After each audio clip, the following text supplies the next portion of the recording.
안녕하십니까, 임용환입니다. 오늘의 주인공은 전쟁터의 영웅도 왕자에 오른 국왕도 아닙니다. 그런데도 영웅으로 불릴 만한 이유는 현대 국가의 기본 원칙, 법과 제도, 민주주의의 기초를 만든 인물이기 때문입니다. 바작 소리 난다.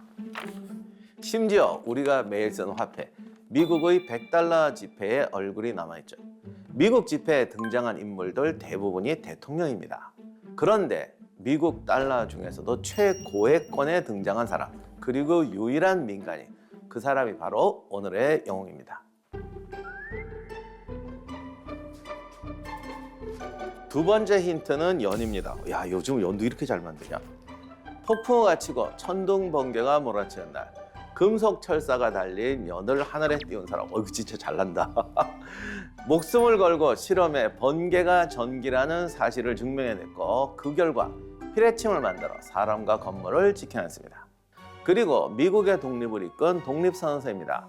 이 선언서를 준비했던 당시 5인 위원회에 오늘의 주인공이 큰 기여를 했죠. 대통령은 아니었지만 대통령보다 더 큰 영향력을 남긴 정치가, 과학자가 본업은 아니었지만 인류의 삶을 바꾼 발명가, 미국이란 나라의 설계도를 그리고 하늘에 번개까지 길들였던 다재다능의 끝판왕, 바로 그 사람이 오늘 지구 영웅전의 주인공입니다.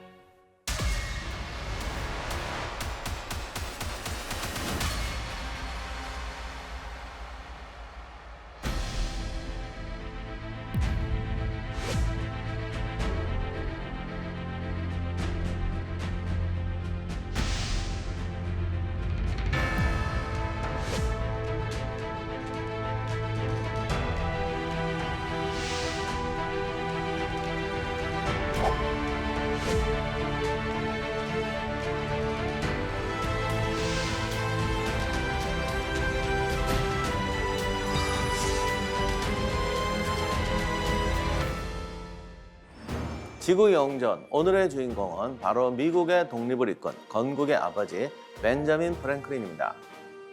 벤자민 프랭클린은 흔히 우리가 떠올리는 혁명 지도자 또는 권력자의 이미지와는 조금 다른 인물이에요. 귀족 집안 출신도 아니었고 정치 명문가에서 태어난 사람도 아니었습니다.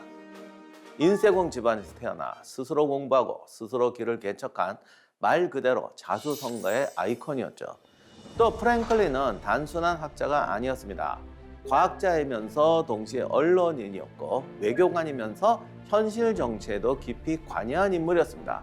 그리고 결정적으로 프랭클린을 오늘의 영웅으로 만든 이유는 여기에 있습니다. 미국 독립선언서 작성에 참여하고 새로운 나라가 어떤 원칙과 규칙 위에 서야 하는지를 고민하면서 법과 제도로 국가를 설계한 핵심 인물이었습니다. 오늘의 영웅은 칼로 나라를 세운 사람이 아니라 규칙과 제도로 국가를 만든 인물입니다. 벤자민 프랭클린의 삶을 통해 그가 어떻게 미국을 법치국가로 만드는 데 기여했는지, 그리고 오늘날 우리에게 어떤 교훈을 주는지 차근차근 따라가 보겠습니다.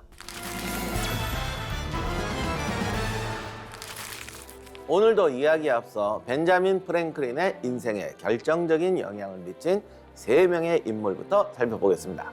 첫 번째 인물은 벤자민 프랭클린의 아버지 조사이어 프랭클린입니다. 조사이어 프랭클린은 보스턴에서 비누와 양초를 만들던 영세 상공업자로 귀족이나 지식인과는 거리가 먼 평범한 시민이었습니다. 근데 당시 보스턴 살던 사람 99%가 귀족하고는 거리가 멀었을걸. 하지만 근면과 절제, 스스로를 단속하는 생활 태도를 무엇보다도 중요하게 여겼죠. 이런 아버지의 영향 속에서 프랭클린은 태생이 아니라 태도와 노력으로 사람의 가치가 결정된다는 시민적 가치관을 자연스럽게 익히게 됩니다. 훗날 프랭클린이 평생 강조한 자기관리, 준법 의식의 출발점이 바로 이 아버지에게서 비롯됐다고 볼 수 있습니다. 두 번째 인물은 프랭클린의 형이자 인쇄소 주인이었던 제임스 프랭클린입니다. 제임스 프랭클린은 식민지 정부와 종교 권위를 비판하는 급진적인 언론인이었습니다.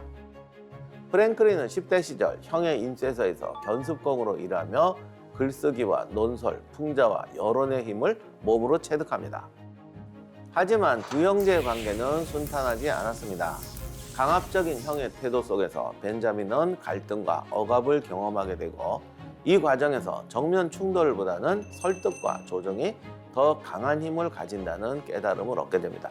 그래서 프랭클린은 정말 대인관계가 끝내주는 사람이었는데 그렇다고 항상 잘한 게 아니라 이 억압과 어떤 뭐 손해도 보고 이용하는 사람도 있고 이런 사람들 만났을 때 되게 잘 처리를 해요.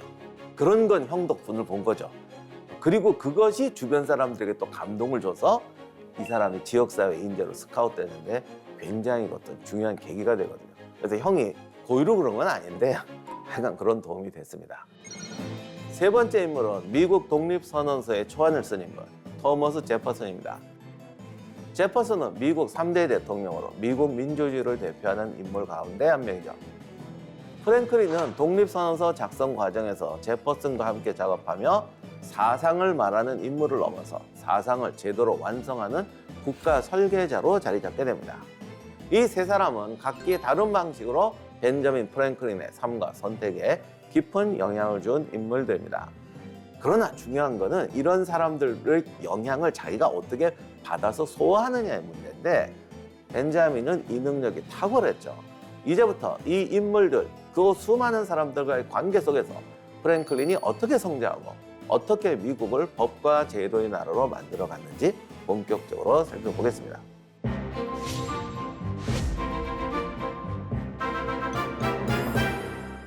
벤자민 프랭클린은 처음부터 위대한 사상가도 건국의 영웅도 아니었습니다. 그의 출발점은 아주 평범한 시민의 삶이었어요. 벤자민 프랭클린은 1706년 영국 식민지였던 매사추세츠 보스턴에서 청교도 가정, 무려 17명의 자녀 중에 15번째 아들이었습니다. 그의 가족은 종교적 박해를 피해 영국에서 신대륙으로 이주한 개신교 신자 가문이었죠. 근면과 절제, 자기 통제를 삶의 기본 원칙으로 삼고 있었습니다. 당시에 원래 귀족이라는 사람들은 내 손 까딱 안 하는 게 자기의 장점이잖아요. 근데 부르주아들이 치고 올라와서 결국 얘들하고 싸우니까 쟤들한테 이기는 건 나는 내 손으로 한다. 그냥 도덕이 아니라 그냥 자기의 뭐랄까 무기가 되는 거예요. 그래서 이 당시 청교도들이 가지고 있던 어떤 근면, 절제, 자기 통제, 도전의식 이거는 그냥 듣기 좋은 소리가 아니고 그야말로 생존의 원칙이었습니다. 그리고 프랭클린 가문은 3대째 이거를 실천하는 가문이었어요. 프랭클린 가문은 1400년대까지 올라가는 영국 시민계층 출신입니다. 귀족이나 지배층과는 거리가 먼 전형적인 평민, 기술자 집안이었죠. 아버지 조사여 프랭클린은 보스턴에서 비누와 양초를 만드는 영세 상공업자였습니다.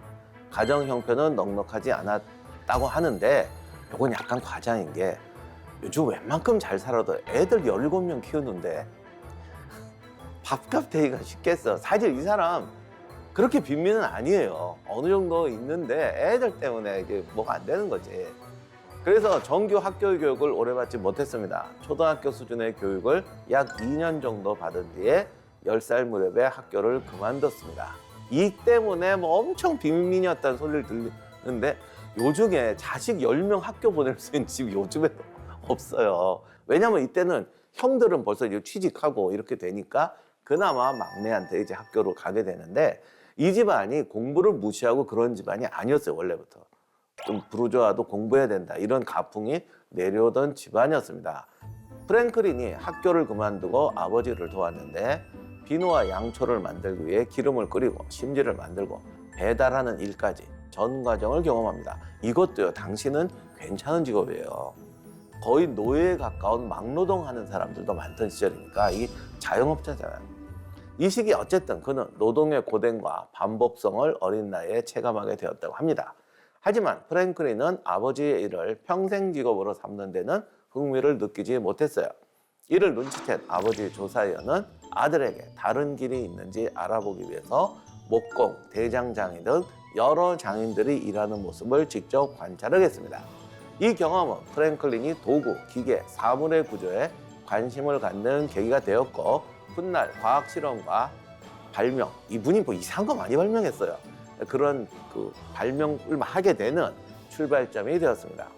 이렇게 진로를 고민하던 끝에 12살, 뭐 별로 고민도 안 했구만. 그냥 돌다가 12살에 보스턴에서 인쇄업을 하던 형 제임스 프랭클린의 견습생으로 일하게 됩니다. 이때 인쇄업은요, 굉장히 좀 엘리트입니다. 당시에 제임스 프랭클린은 1720년 무렵에 미국 최초의 신문 중 하나인 뉴 잉글랜드 쿠란트를 창간한 인물이었습니다. 주변에서는 형 제임스가 인쇄업이나 하지 신문은 네가 뭘 하냐 이렇게 생각을 했었는데, 그럼에도 불구하고 제임스는 신문 발행을 강행했고 인쇄가 끝나면 신문을 들고 직접 거리로 나가서 판매할 정도로 적극적으로 사업을 밀어붙였어요. 프랭클린은 인쇄소를 드나드는 이들의 대화를 엿들으며 그를 통해 사회적 평가를 받는 세계에 강한 동경을 품게 됩니다. 하지만 나이가 어리다는 이유로 자신의 글이 받아들여지지 않을 것이라 판단한 그는 필체를 바꾸고 익명으로 글을 써서 밤에 인쇄소 문틈에 몰래 넣어두기 시작합니다. 이 글들은 다음날 발견돼서 제임스의 친구들 앞에서 낭독되었고, 프랭클린은 자신의 글이 호평을 받는 장면을 큰 자극을 받게 됩니다. 글은 독자들 사이에서 큰 반향을 일으켰어요. 그러나 글의 실제 저자가 동생 프랭클린이라는 사실이 밝혀지자 형 제임스는 이를 교만의 징후로 받아들이며 강한 불쾌감을 드러냈고 형제 관계는 급격히 악화됩니다. 설상가상으로 뉴 잉글랜드 쿠란트에 실린 정치 비판 기사 하나가 보스턴 의회의 심기를 건드리면서 사태가 악화됩니다. 제임스는 글쓴이를 밝히지 않았다는 이유로 투옥됐어요. 그 기간 동안에 벤자민이 사실상 신문사를 운영하게 됩니다. 제임스가 석방된 후 의회는 제임스 프랭클린은 더 이상 신문을 발행할 수 없다, 이런 탄압적인 조치가 내려집니다. 이를 피하기 위해서 신문은 한동안 벤자민의 이름으로 발행되기도 했습니다. 그러나 이 과정에서 형이 계약서를 교묘하게 조작해서 벤자민을 계속 도제로 묶어두려고 했어요. 이게 두 사람의 갈등을 이제 돌이킬 수 없는 상태로 만들어버립니다. 결국 벤자민은 17살 나이에 가족과 도시를 속이고 친구의 도움을 받아서 뉴욕행 배에 몸을 싣게 됩니다.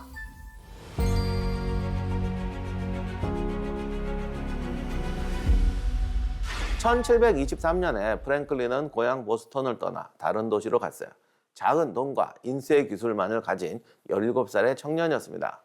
당연히 처음 도착한 곳에 일자리를 얻지 못했죠. 그래서 바로 필라델피아로 이동합니다. 필라델피아에서 프랭클린은 인쇄소에서 일하며 본격적으로 생계를 이어가기 시작했습니다. 활자, 조판, 인쇄, 교정까지 맡으며 기술을 익혔고, 이 과정에서 상인, 공직자, 종교인 등 도시의 다양한 사람들과 자연스럽게 연결되었습니다. 여러 일을 거친 끝에 그는 결국 자신의 인쇄소를 열며 독립을 선택합니다. 초반에는 자금도 부족하고 일감도 많지 않았는데 프랭클린은 약속한 납기를 지키고 인쇄의 품질을 유지하고 신뢰를 잃지 않는 거래를 꾸준히 이어갔습니다. 그 결과 점차 의뢰가 늘었고 인쇄소는 안정된 기반을 갖추게 되었죠. 이 과정에서 프랭클린이 얻은 것은 단순한 직업이 아니었어요. 인쇄업을 통해서 그는 글과 정보가 사회를 움직이는 힘이라는 것, 그리고 출신보다 중요한 것은 태도와 자기관리라는 사실을 몸으로 익히게 되었습니다. 물론 글이 상류사회로 들어가는 이제 통로가 된다는 것, 이것도 깨달은 건 맞죠. 이 시기에 프랭클린은 개인의 성공을 유지하기 위해서, 그리고 더 나은 시민이 되기 위해서, 표현이 좀 이상한데 더 출세한 시민이 되기 위해서 스스로를 관리하는 원칙을 정리하기 시작합니다. 그는 절제, 침묵, 질서, 결단, 절약, 근면, 진실, 정의, 중용, 좋은 말을 다 쓰는구나. 청결, 침착, 순결, 겸손, 이렇게 13가지 덕목을 정해서 매주 하나씩 점검하며 자신의 행동을 기록했습니다.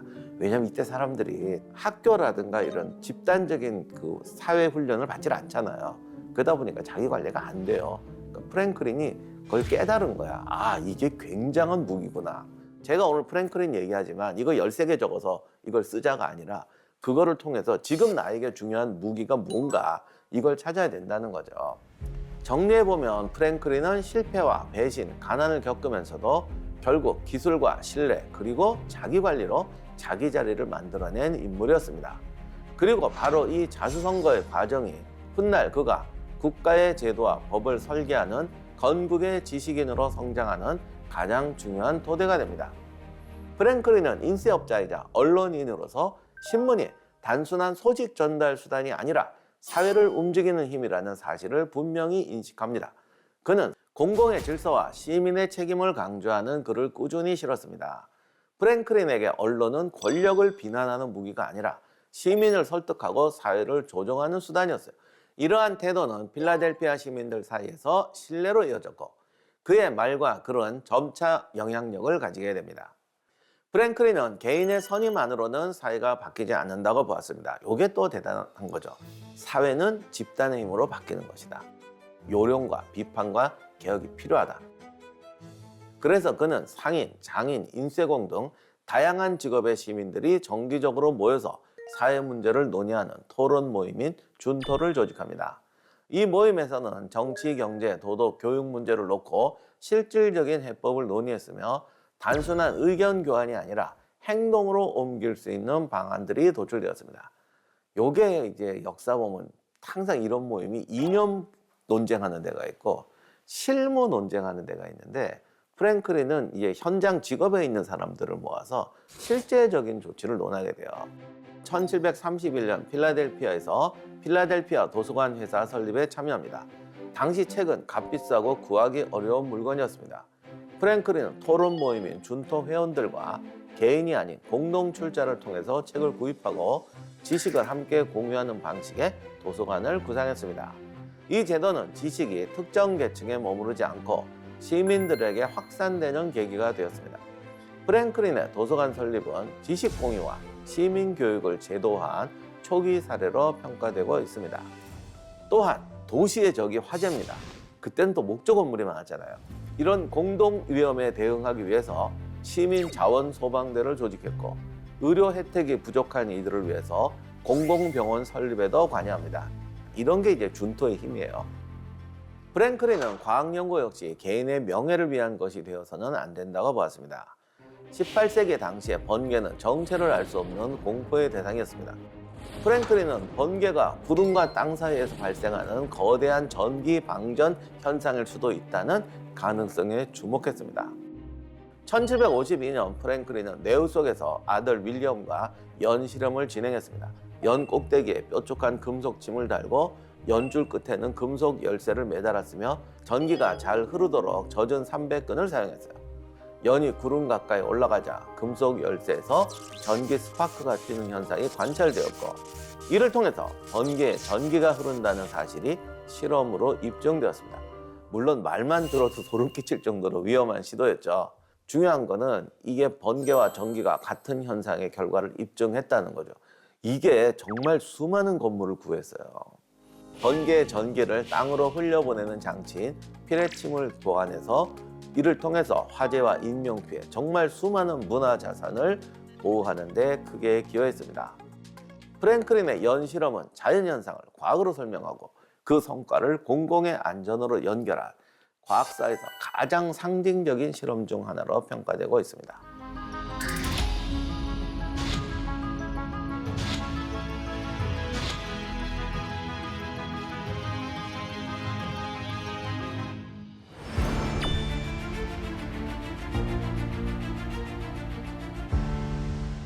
이제 프랭클린은 개인 사업가로 성공하는 데서 멈추지 않고 정치, 제도를 통해서 사회에 직접 개입하기 시작합니다.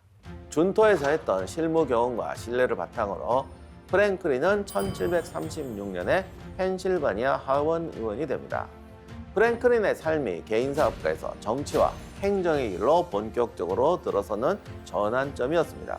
그리고 지역사회를 넘어서 식민지 정치의 중심 인물로 자리 잡게 됩니다. 하지만 프랭클린은 정치 권력을 개인의 영향력이나 부를 키우는 수단으로 삼지는 않았습니다. 프랭클린은 화려한 정치 제도나 과격한 개혁보다 실용적이고 장기적인 제도 개선에 집중했습니다. 1743년에는 고등교육의 필요성을 강조하며 대학 설립을 추진했고 이것은 훗날 펜실베니아 대학교로 이어지게 됩니다. 이 과정에서 그는 개인 재산을 투입한 후원자가 아니라 학회와 시민 네트워크를 조직해서 사회적 합의를 이끌어내는 기획자로 활약합니다.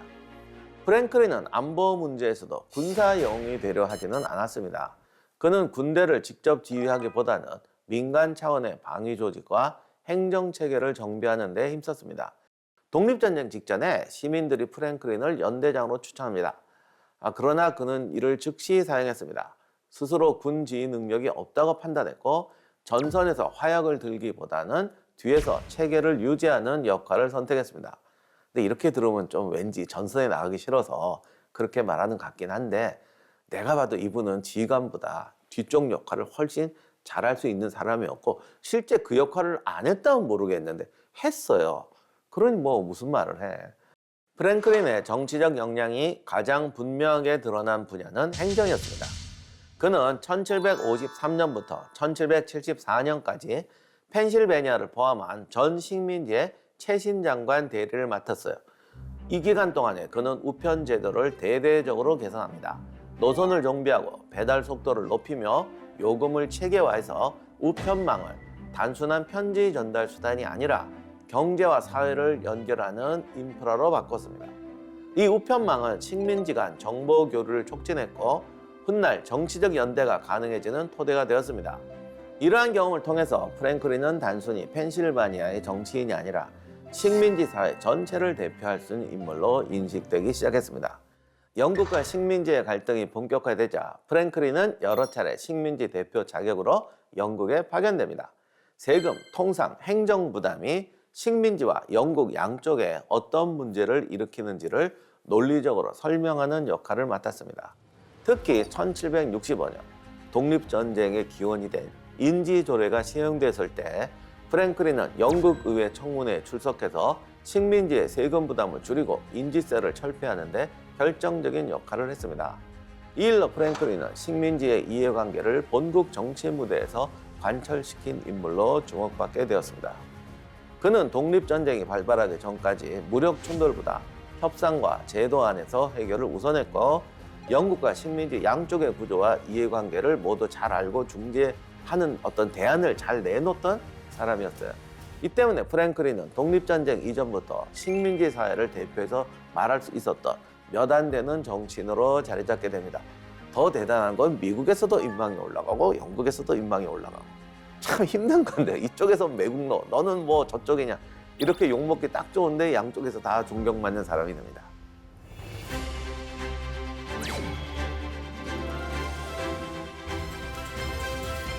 다음으로는 이제 더 이상 피할 수 없게 된 충돌, 미국 독립전쟁의 시작과 그 속에서 프랭클린의 행보를 본격적으로 살펴보겠습니다. 1760년대 영국은 7년 전쟁 이후 막대한 전쟁 비용을 식민지에서 걷어들이려고 했습니다.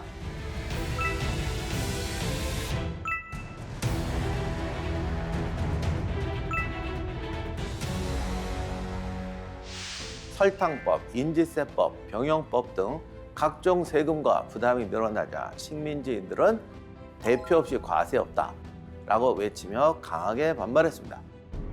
보스턴에서는 긴장이 폭발 수준으로 치달았습니다. 영국군과 시민이 충돌해서 사상자가 나온 보스턴 학살 사건, 동인도 회사의 차를 바다에 던져버린 보스턴 차 사건은 더 이상 돌이키기 어려운 상징적인 사건이 되었습니다. 영국은 보스턴항을 폐쇄하고 매사추세츠 자치를 제한하는 강경책으로 대응했고 식민지인들은 각주 대표들이 모이는 대륙회의를 열어서 조직적인 저항에 나섰습니다. 1775년 영국군이 매사추세츠 컨코드에 있던 민병대의 무기를 압수하려고 하면서 긴장은 결국 무력 충돌로 이어졌습니다. 그러니까 사건 벌어진 데가 여기죠. 렉싱턴. 미국의 전체 중에서 일부 지역에서 벌어진 사건이었죠. 그런데 렉싱턴과 컨코드 전투에서 첫 총성이 울렸고 민병대는 보스턴을 포위하면서 거꾸로 영국군을 몰아내기 시작합니다. 이렇게 돼서 식민지인들이 자신감이 생기고 영국은 영국대로 당황하게 되죠. 아무튼 이렇게 해서 우리가 아는 미국 독립전쟁이 시작됩니다. 이때 식민지 대표들이 모인 제2차 대륙회의는 조지 워싱턴을 대륙군 총사령관으로 임명하고 미국이 더 이상 영국의 식민지가 아니라 스스로 전쟁을 지휘하는 주체임을 선언합니다. 1776년 7월 4일에 이 대륙회의에서 바로 미국 독립선언서가 채택됩니다. 프랭클린은 이 독립선언서 초안을 다듬은 5인 위원회 가운데 한 명이었습니다. 이 5인이 누구냐면 토마스 제퍼슨, 존 애덤스, 로저 서먼, 로버트 리빙스턴, 그리고 오늘의 주인공 벤저민 프랭클린이었습니다. 전쟁 초반 미국의 상황은 결코 좋지 않았습니다. 여기서 우연히 이기긴 했는데 이제 본격적으로 맞붙게 되니까 상황이 심각해져요. 영국군이 와서 뉴욕을 점령하게 됩니다. 이때 조지 워싱턴이 아주 거의 죽을 뻔합니다. 군은 추위와 질병, 보급난에 시달렸습니다. 그럼에도 불구하고 워싱턴은 군대를 해체하지 않고 버텨냈고, 토마스 페인이 쓴 팜플렛 상식은 이제 영국과의 결별이 상식이다라는 인식을 식민지 전역으로 확산시켰습니다. 이 페인을 미국으로 불러들여서 재능을 발휘할 기회를 준 사람이 바로 프랭클린이었습니다. 1777년 전쟁의 향방을 바꾸는 결정적 전투가 벌어집니다. 존 버거인 장군이 이끄는 영국군이 뉴 잉글랜드를 고립시키려다가 세라토가 전투에서 대패한 것입니다. 여기 가서 이기고 여기 가서 이기고 그러는데 그럼 우린 도망가면 되지. 이렇게 되니까 이겨도 이긴 게 아닌 상태가 자꾸 반복되거든요. 그러다 보니까 그 당시 용어로는 식민지 사람들이 이거 해볼만 하네. 이기지는 못해도 지지는 않으니까 시간은 우리의 편. 이렇게 돼서 미국이 버틸 수 있다는 걸 보여주고, 영국을 싫어하던 유럽의 다른 나라들도 여기다 발 좀 디디면 영국을 어떻게 좀 누를 수 있겠다라는 생각을 하게 만들었던 것입니다. 세라토가 승전 소식이 전해지자 프랭클린은 이 기회를 놓치지 않습니다. 이미 그 이전부터 그는 프랑스를 설득해 무기와 탄약, 자금을 비밀리에 지원받고는 있었죠. 하지만 전쟁을 끝내기 위해서는 단순한 물자 지원이 아니라 프랑스의 공식 참전이 필요하다고 보고 끈질기게 외교전을 펼쳤습니다. 1776년 말에 프랭클린은 미국 대표로 프랑스에 파견됩니다. 평민 출신의 과학자이자 언론인, 그리고 번개 실험으로 유명한 천재 노학자라는 그의 이미지는 프랑스 사회에서 폭발적인 인기를 끕니다. 이때는 프랑스 귀족들도 부르주아를 무시를 못해요. 그러니까 오히려 박수치는 거예요. 야, 얘가 가난한 데서 근본 없는 데서 일어나서 훌륭한 사람이 됐다. 그러면 이제는 너는 귀족의 적이야 하러 내모는 게 아니라 박수치는 사회가 되어 있긴 했습니다. 그러자 프랭클린은 이 대중적 호감과 인맥을 외교 협상의 지렛대로 활용하기 시작합니다. 이 기발한 판단력과 여우 같은 이 처신의 결과로 1778년 마침내 프랑스와 동맹 우호 통상조약을 체결하는 데 성공합니다. 이 조약의 내용은 프랑스는 미국을 독립된 국가로 인정한다. 그리고 영국과의 전쟁에 공식적으로 참전한다. 대신 다른 곳에서는 영국하고 안 싸운다. 이어 스페인과 네덜란드도 프랑스와 동맹을 통해 전쟁에 끌려 들어오면서 미국 독립전쟁은 더 이상 13개 식민지의 반란이 아니라 영국 대 유럽 열강이 얽힌 국제전으로 성격이 바뀌게 됩니다. 프랭클린의 프랑스와의 동맹조약이 중요한 게 바로 요 결정적인 미국과 유럽 국가 간의 관계를 바꾸고 영국도 발상을 바꾸게 하는데 결정적인 도움이 되었고, 이 키를 프랑스가 가지고 있다는 것을 프랭클린이 이미 파악을 했던 것이죠. 그러나 아직은 전쟁 진행 중이니까 전쟁 후반부에 영국은 전략을 바꿉니다. 왕에 충성하는 주민이 많다고 판단한 남부 식민지를 중심으로 새로운 남부 전략을 추진한 겁니다.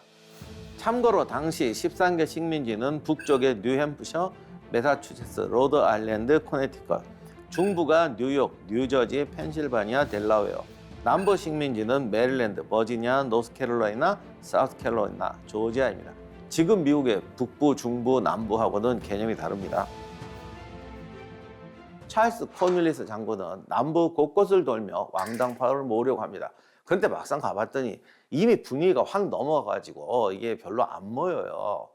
왕당파가 별로 없고 되려 이게 반발들이 막 일어나고 자기가 널리 돌아다니니까 게릴라전에 당해가지고 킹스 마운틴, 카우펜스 등지에서 잇따라 패배를 겪게 됩니다.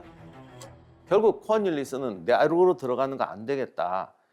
뉴욕처럼 거점을 잡고 지키면서 이제 보고를 받아서 어떻게 이 전체를 확보해보자라는 생각을 해서 영국의 초기 식민지에서 가장 중요했던 버지니아주의 요크타운에 거점을 두고 농성하기 시작합니다. 하지만 프랑스가 참전했잖아요. 체사피크만 해전에서 프랑스 해군이 영국 해군을 저지합니다. 이게 프랑스 역사상 영국 해군한테 이게 유일한 사건이에요. 진짜 미국은 운도 좋았어. 이렇게 되니까 바닷길도 좀 막혀버립니다. 그러자 육지에서는 워싱턴과 프랑스군이 함께 요크타운을 포위하게 됩니다. 짜잔. 결국 항복하게 되고요. 요크타운 전투는 전쟁의 실질적인 종결점이 되었습니다. 1783년 파리 조약에서 영국은 마침내 미국의 독립을 공식 인정하고 미국의 영토 범위와 국경을 확장합니다.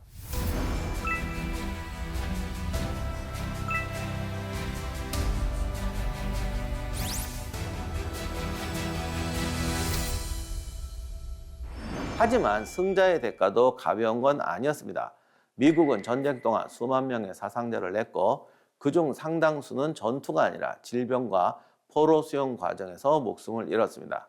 영국과 프랑스, 스페인, 네덜란드 역시 막대한 전비와 인명 피해를 감수해야 했죠. 특히 프랑스는 재정 파탄에 몰리며 훗날 프랑스 혁명의 요인 중에 하나가 됩니다.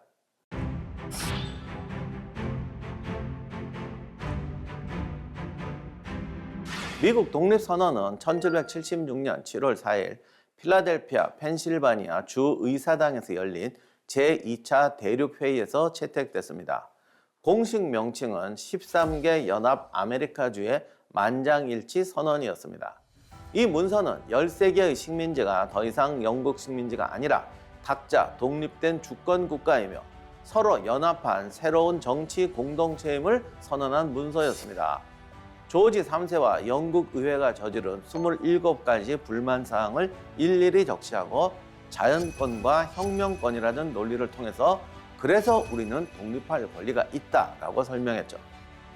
1776년 6월 11일 5인 위원회는 제2차 대륙회의에서 독립을 선언하는 글을 준비합니다. 독립 강경파였던 존 애덤스는 위원회가 문서 초안을 직접 자기 대신 문장력이 뛰어난 토마스 제퍼슨에게 맡기도록 설득했습니다. 초안에는 존 로크의 사회계약론 그리고 토마스 페인의 상식에서 영향을 받은 표현들이 많이 담겼습니다. 인간의 자연권, 통치받는 자의 동의, 폭정에 맞설 권리 같은 사상이 문장으로 정리되었습니다. 제퍼슨이 초안을 쓰자 이제 위원회가 나서서 문서를 손보기 시작했습니다. 이 과정에서 프랭클린과 애덤스가 핵심적인 역할을 맡았죠. 프랭클린은 무엇보다도 언어의 톤을 조정했습니다. 너무 감정적이거나 특정 종파 색채가 강한 표현, 영국 국민 전체를 적으로 돌릴 수 있는 문장을 줄였습니다. 영국 왕을 비난하는 부분 중 일부는 막연한 분노 대신 구체적인 권리 침해 목록으로 정리했습니다. 이것은 단순한 선동문이 아니라 세계 여론과 국제법에 호소하는 일종의 공식 소장처럼 보이게 만들기 위한 선택이었습니다. 프랭클린에게 독립선언서는 우리가 화났다를 선언하는 분노의 글이 아니라 우리가 왜 독립할 수밖에 없는지를 유럽 열강과 후대에 설득하는 외교 문서였습니다. 제퍼슨의 초안에는 영국 왕이 노예무역을 조장했다는 내용도 포함되어 있었습니다. 그런데 남부의 노예 소유주들 그리고 노예무역으로 이익을 얻던 일부 북부 상인들의 반발로 이 단락은 최종본에서 삭제됐습니다. 프랭클린을 포함한 많은 인물들이 노예제의 도덕적 문제를 인식하고 있었지만 당시 정치 현실 속에서 이 문제까지 단 한 번에 해결하는 것은 불가능에 가까웠죠. 그래서 독립선언서는 모든 인간은 평등하게 창조되었다라는 문장을 남김으로써 훗날 노예제 폐지와 인권운동의 도덕적 근거를 제공하게 됩니다. 정치적으로는 먼저 1776년 7월 2일 리처드 헨리 리의 결의안이 통과되면서 의회는 이제 우리는 독립국가가 되어야 한다라고 표결을 선언했습니다. 이어 7월 4일 수정이 끝난 독립선언서 문안이 제2차 대륙회의에서 채택됩니다. 독립은 한 지역의 반란이 아니라 13개 주 전체의 공동 결의로 격상되었습니다. 던랩 인세본이라고 불리는 첫 인세본은 신문과 벽보, 공공 낭독을 통해서 빠르게 퍼져나갔습니다. 7월 8일에는 필라델피아 등 여러 도시에서 공개 낭독이 이루어졌고 심지어 즉석 축제로 이 소식을 맞이했습니다. 당시는 글을 읽을 줄 아는 사람이 극히 드물어서 이런 낭독회가 굉장히 중요했습니다. 오늘날 우리가 공식 독립선언서라고 부르는 양피지 사본은 7월 19일 별도로 정갈하게 필사된 공식용 문서로 쓰이기 시작했고 대부분의 서명은 8월 2일에 이루어졌습니다. 프랭클린 역시 이 자리에서 자신의 이름을 또렷하게 남겼습니다. 프랭클린이 다듬는 데 참여한 이 문서는 한 나라의 독립을 선언하는 데 그치지 않고 국가는 무엇을 위해 존재해야 하는가라는 근본적인 질문에 지금도 답을 던지고 있는 살아있는 문서가 되었습니다. 1776년 독립선언서가 채택되었을 때 프랭클린의 기분은 어땠을까요? 기쁨이 없었다면 거짓말이겠지요. 하지만 환호할 여유는 오래가지 않았습니다. 이제 우리는 자유를 선언했을 뿐 자유를 유지할 방법은 아직 없었으니까요. 전쟁은 계속되고 있었고 국가는 이제 막 태어난 상태였습니다. 그 순간 제 머릿속에는 축하보다 이 나라를 무너지지 않게 만들 규칙을 어떻게 세울 것인가라는 생각이 먼저 떠올랐습니다.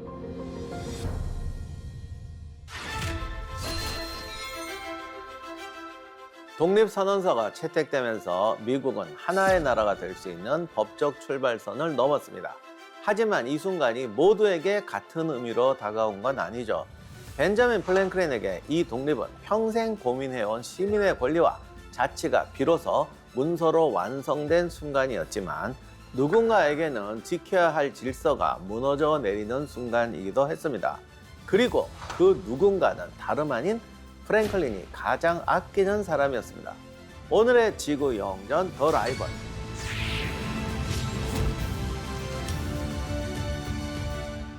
벤자민 프랭클린의 아들이자 미국 독립전쟁에서 왕을 선택한 인물 윌리엄 프랭클린입니다.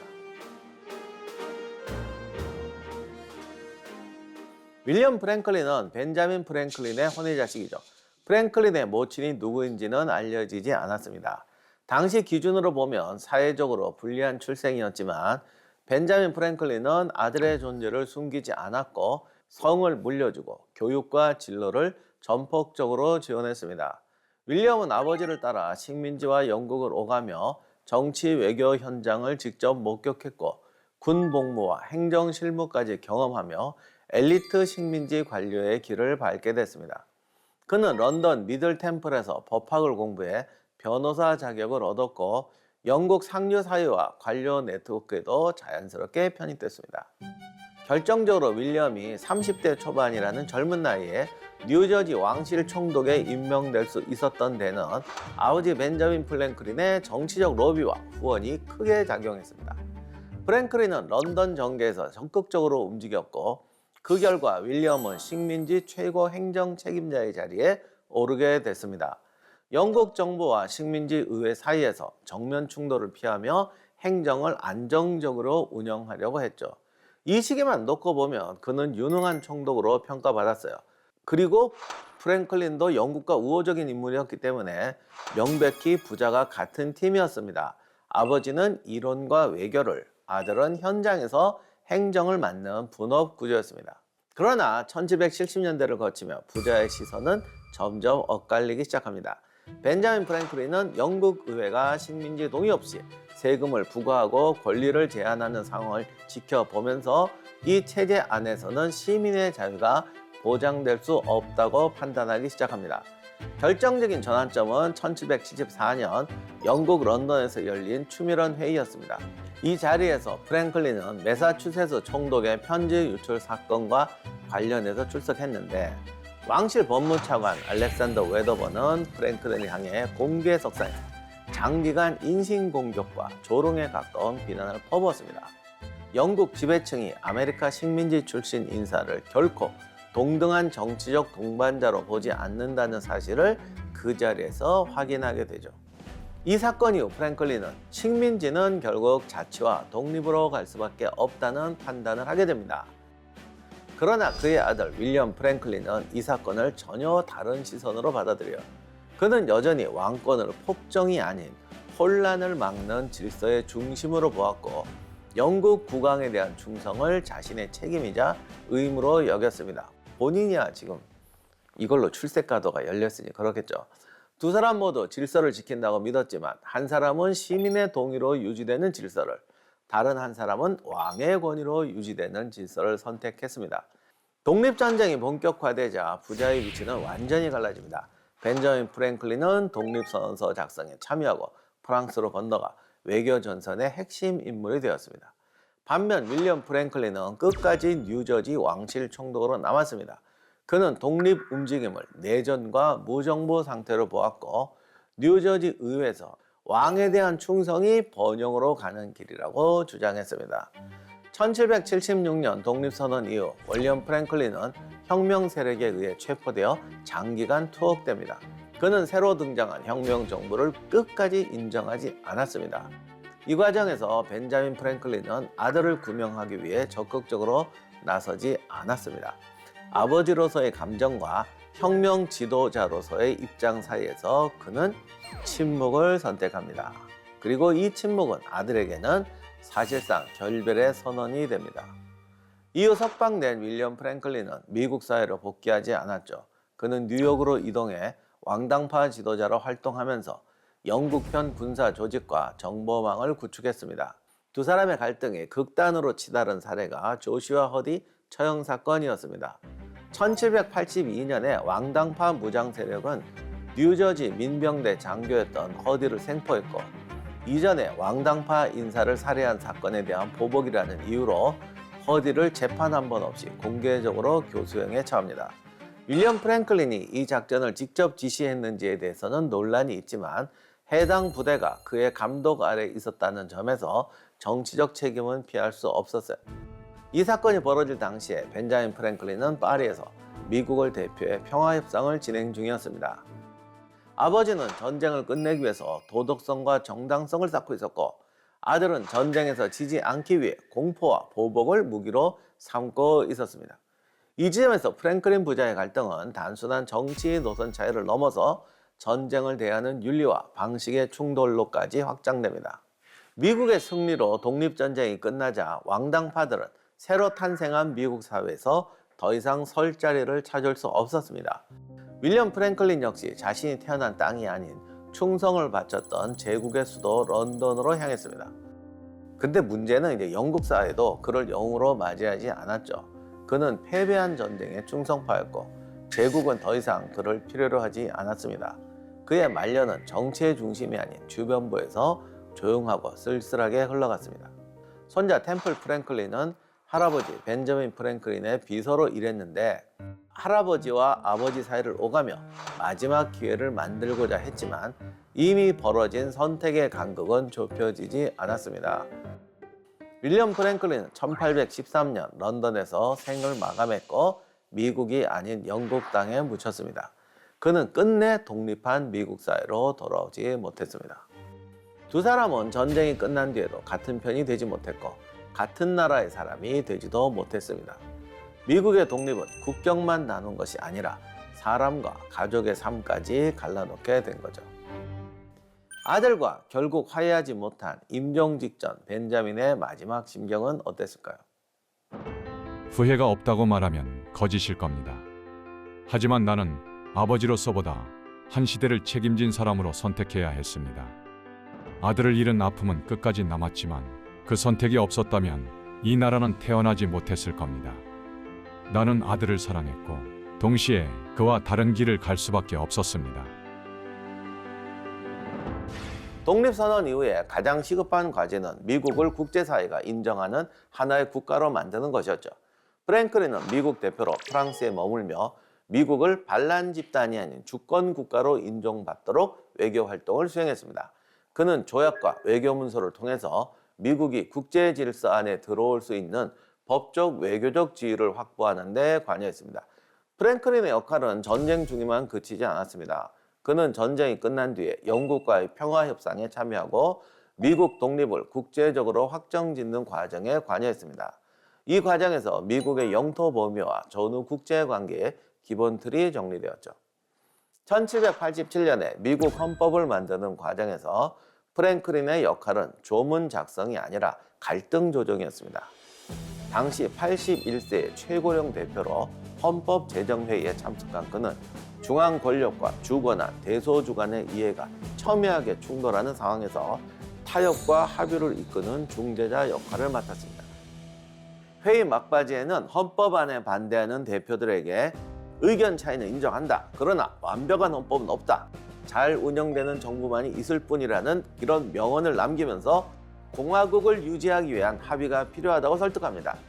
이 연설은 헌법 체결에 중요한 역할을 했습니다.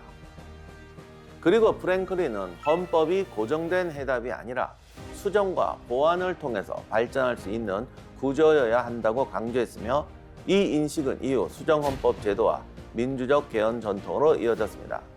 미국 헌법은 시민의 동의와 권력 분립을 국가 운영의 원칙으로 삼아 미국을 혁명국가가 아닌 법과 제도로 작동하는 공화국으로 자리매김하게 했습니다. 프랭클린은 독립을 선언한 데서 그치지 않고 그 독립이 지속될 수 있는 국가의 구조를 설계하는 데까지 관여했습니다. 이러한 헌정 모델은 이후 세계 여러 나라의 민주헌법에 중요한 참고가 되었는데요. 미국 헌법이 확립한 국민 주권과 권력 분립, 헌법에 의한 통치라는 근대 민주 헌정의 기본 원칙들은 대한민국 헌법이 형성되는데도 중요한 기초가 되었습니다. 프랭클린은 한 국가의 독립을 이끈 인물을 넘어서 민주국가가 어떤 구조 위에서 작동해야 하는가를 제시했던 헌정 질서의 설계자 중에 한 사람이었습니다. 프랭클린은 독립선언서, 헌법, 파리 평화조약 등 건국 3대 문서에 모두 서명한 유일한 인물로 미국 건국의 아버지 중 한 명으로 추앙받고 있습니다. 1790년 4월 17일 벤저민 프랭클린은 펜실베니아주 필라델피아 자택에서 사망합니다. 사인은 그냥 노안이지 호흡기 합병증 등등이었는데 당시 나이는 84세였어요. 그의 장례식에는 약 2만 명이 넘는 시민들이 모였고, 이는 당시 필라델피아 인구의 상당 부분에 해당했습니다. 프랭클린은 자신의 인생의 정점을 누렸고 독립선언서가 채택되었던 도시에서 생을 마감했습니다.